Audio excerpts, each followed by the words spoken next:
first question.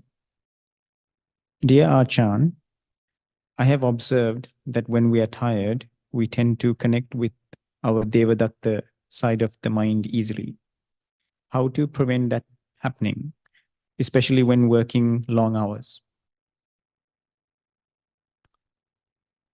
Well, you have to look after yourself, love yourself. That means you have to know your limits. So if you're working long hours, well, don't work too long that your mind really becomes frazzled and all these defilements take over. Sometimes you have to say, look, I've done enough. I can't do more. I need my rest. And you change, take a break, have a change.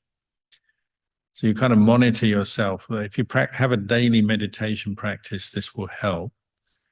The daily meditation practices are like a self-monitoring program. And you can notice how you're feeling, how your mind is from day to day. And if you are getting frazzled, burnt out, tired, and then irritable and whatever, that's one place you'll notice in your mind as you meditate. Things will be coming up.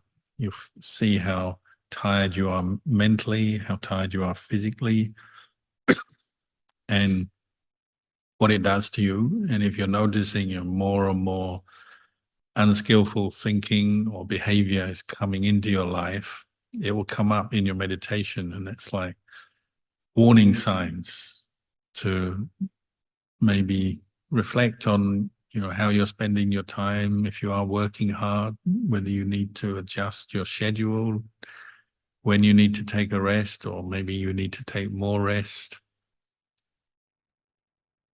So that's one part of it.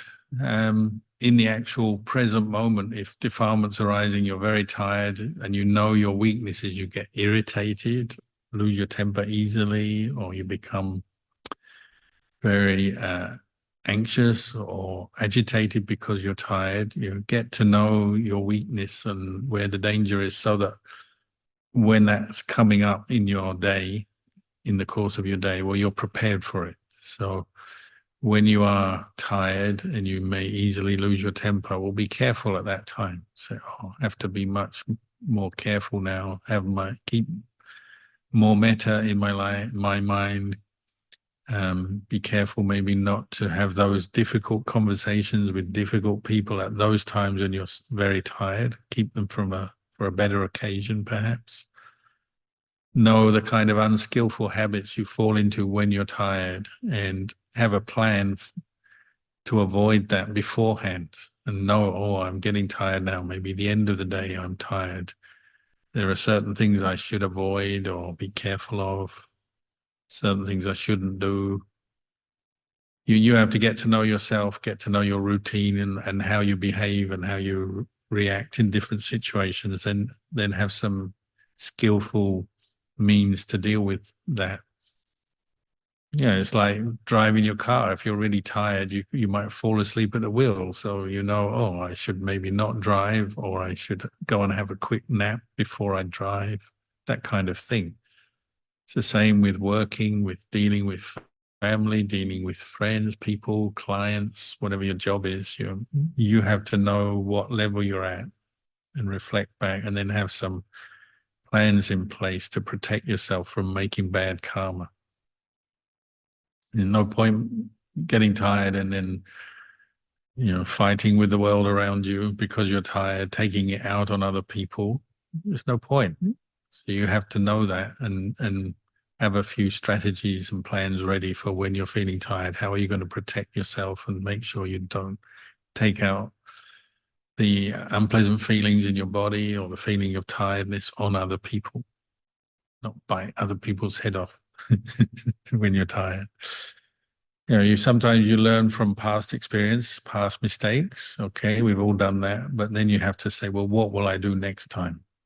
Maybe I should not have those conversations, or I should get out of the situation where I'm tempted to lose my temper, or I should just change my routine a bit, do things differently. Find things that help you to skillfully relax at times when you're tired. Like when you've been really stressed, and when I was a kid growing up, they always said, "Oh, have a nice cup of tea." I'm English, so maybe you can have a nice cup of tea when you're really tired and stressed, and that might help you through a bit more of the day when that's happening. I'm just giving you a very simple example here. You have to reflect what will help you at those times when you're stressed. You need to change your behavior perhaps to accommodate for your tired or stressed state of mind.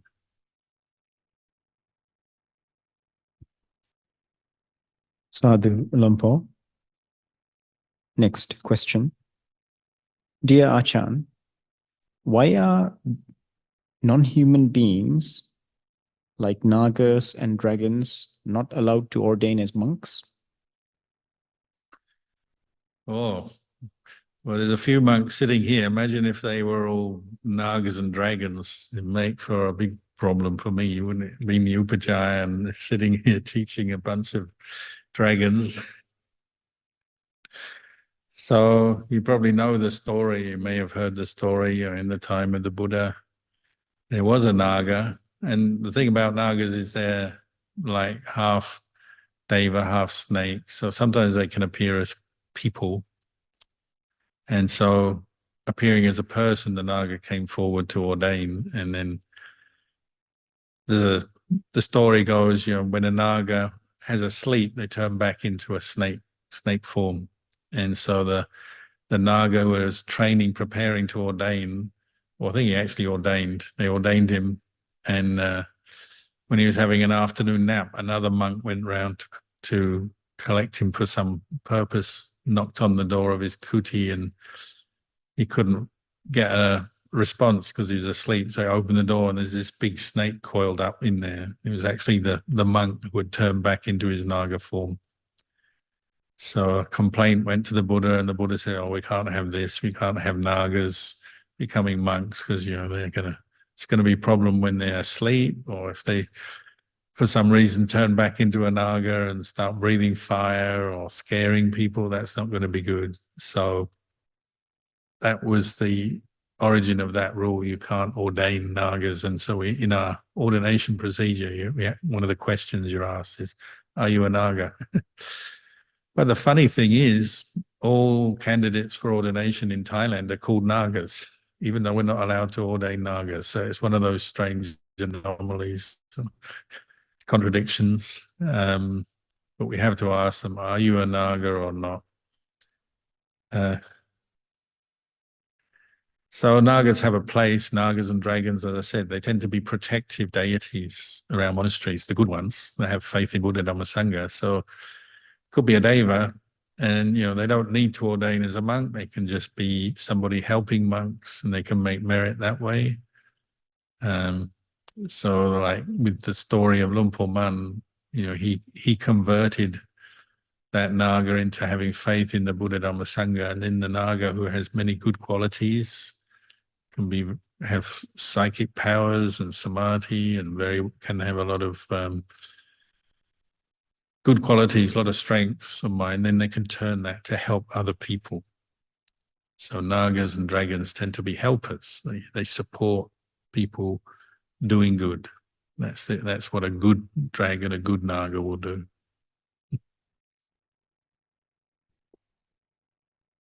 Sadhu Lumpur. The next question. Dear Achan, I heard from someone that it is useful to practice vegetarianism during the weeks leading up to Magha Puja, as the Buddha has done so. Is it true? Oh, I wouldn't know because I wasn't there in the time of the Buddha. I would imagine that's a commentarial tradition, meaning somebody after the Buddha has written that. So it may be true, but my feeling is, by and large, the Buddha would have been a vegetarian anyway. I think most of the people offering food to the monks in the time of the Buddha in northern India would have been consuming a vegetarian diet and generally would have offered vegetarian food. I know the story is that the Buddha died from, some people say from eating mushrooms, some people say from eating pork that was infected. We don't know because we weren't there.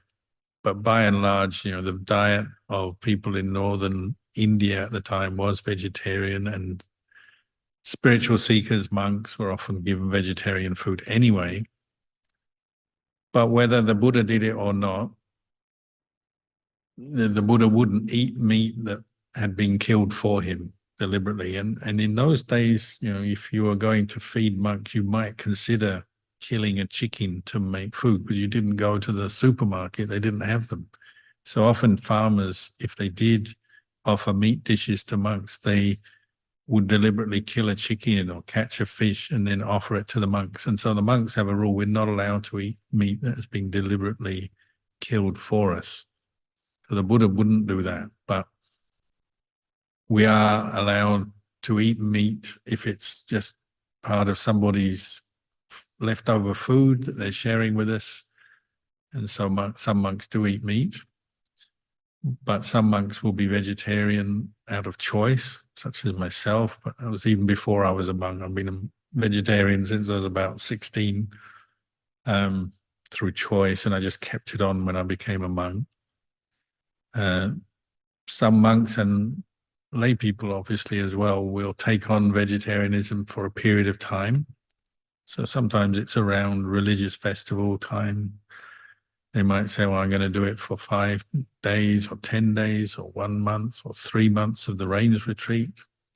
All of these things can be quite good as a way just to make you more mindful of what you're eating, and it contributes to less meat being bought in the world, and then less things being killed for the market. So it can have a small effect to help reduce the amount of factory farming, perhaps, because most meat is from factory farming. And it can also be a good way to deal with certain defilements, because a lot of people are very attached to their meat and the taste and the whole culture around meat dishes of food. So if you give that up, that's a practice of renunciation. You're giving up something that you may be very attached to. So you're training your mind to let go of a certain attachment there for a period of time. So it can be a useful practice as well.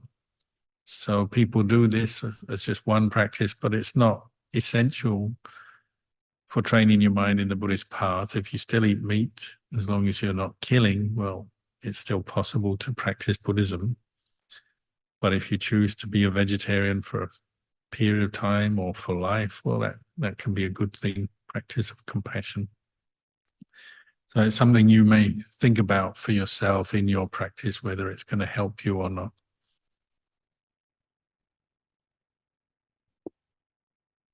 Sadhu, Lampo. The next question. Dear Ajahn, how do I meditate to let go of the self? Practically speaking, I'd recommend picking a meditation object that you find helpful, that your mind is comfortable to stick with. That may take a little bit of experimentation, but you develop mindfulness on the breathing. Did they say let go of self? Yeah. So such as mindfulness of breathing. You'll notice when your mindfulness is strong, you're knowing the breath go in, breath go out. The sense of self is already fading out, isn't it? Because what supports the sense of self tends to be, we identify strongly with each mood, each emotion, each train of thought, the feelings. We identify with the physical body, the way it feels, the way it looks. We identify with the mind, the thoughts, the emotions. When you're focusing on the breath, that identification with body and thoughts and feelings and memories is fading. It won't go completely, but it's fading. It's not so strong. That will give you your first insight into not self. Say you've had a thought that's been coming up and you've been identifying strongly with it for a longer or shorter period of time. So you're really you're really angry about something, irritated about something. But as you meditate on the breathing, and you do it maybe long enough, well enough, successfully enough, you start to see that set of thoughts that to do with that thing that's been irritating you, some aspect of your life or some memory that's been bugging you. You'll start to see, well, you can focus on the breath and let go of that thought. And a little bit of self goes with it. Every time you are mindful and you're using the breath here as a vehicle to develop mindfulness, then you can let go of things better. You don't just let go by focusing on the breath, but you let go by developing qualities of mind, such as wisdom, the reflective power of the mind to see in a thought that you have been identifying with as impermanent.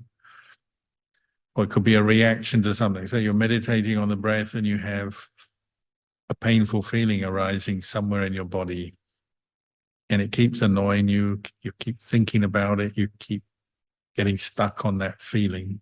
Well, you've created a sense of self around that feeling, haven't you? My feeling, my pain. But if you keep working with the breath to the point where you can loosen that attachment to the feeling and the identification with the feeling as self, you might find that your whole attitude to that painful feeling changes, and you just see it as a feeling that's there, but it does not bother you, and you don't react to it, you don't think anything about it, you just know it. And the sense of self has gone. So you can even maybe be with an unpleasant, painful feeling, but you're not suffering with it. Because wherever the sense of self comes up, the attachment to self comes up, you'll tend to get suffering, won't you? Even when you like something, you attach to that with self, it's conditioning disappointment when the pleasant experience passes. Oh, I was so happy, but I'm not now, because it doesn't last. Then your mind inclines more to developing mindfulness and then wise reflection, rather than just following and identifying with every mood, every emotion as self. You're seeing through self. You're still awake, you're still alert, you still know things, but you're not grasping at every experience with a sense of self. Then you find that you'll be a lot more peaceful, and your practice develops from there.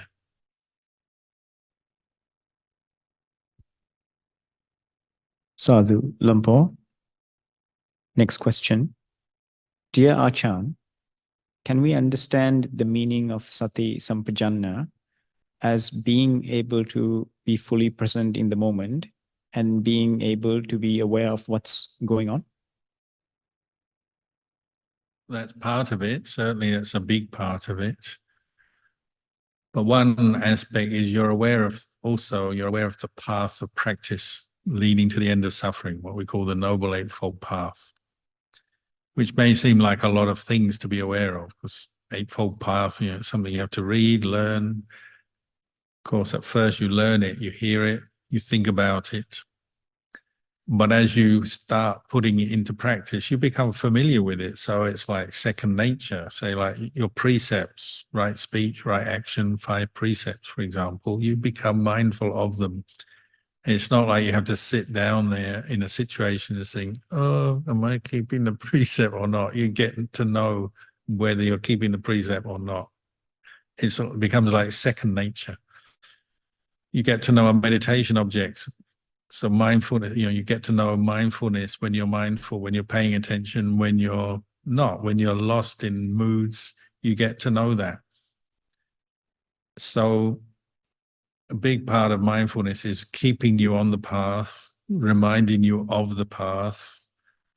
And here I mean the path of training in sila, samadhi, panya, wisdom, keeping you aware ultimately of the highest kind of part of the path is insight, isn't it? Insight into the impermanent nature of body and mind and experiences coming up. Oh, this is impermanent. Again, as you become more and more mindful, it's not like you're sitting there going, oh, is this impermanent? This is impermanent. In the beginning, maybe you are. It's just knowing, oh, impermanent, a thought arising, passing away, a sensation in the body arising, passing away, the changing nature of conditions in the world arising, passing away. You just know impermanence. But that comes out of the practice of mindfulness. You've got to start somewhere. So you start kind of in a small way, maybe doing breath meditation, and you do that regularly. All the other aspects of the path will come out of that. So just keep listening to the Dhamma, studying, and then practicing, and particularly try and have a regular meditation practice, and you'll find the wisdom, the insight that frees your mind from suffering will grow out of that. May take some time. That partly depends on how much effort you put into the whole thing. If it's just like once a year you go to and listen to a talk, or once a year you do a retreat and the rest of the time you don't do much, well, it'll be slow progress, won't it? That's just the way things are. But if you practice meditation daily, you listen to Dhamma regularly, reflect on it regularly, becomes part of your life, then you may find your progress goes more swiftly. Mindfulness will develop into more mindfulness. One thing conditions another. Insight, wisdom develops more insight, wisdom. And little by little, your mind changes for the better.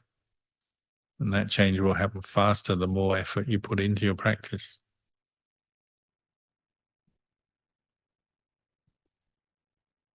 Sadhu Lumpo. Does anyone have any questions or comments?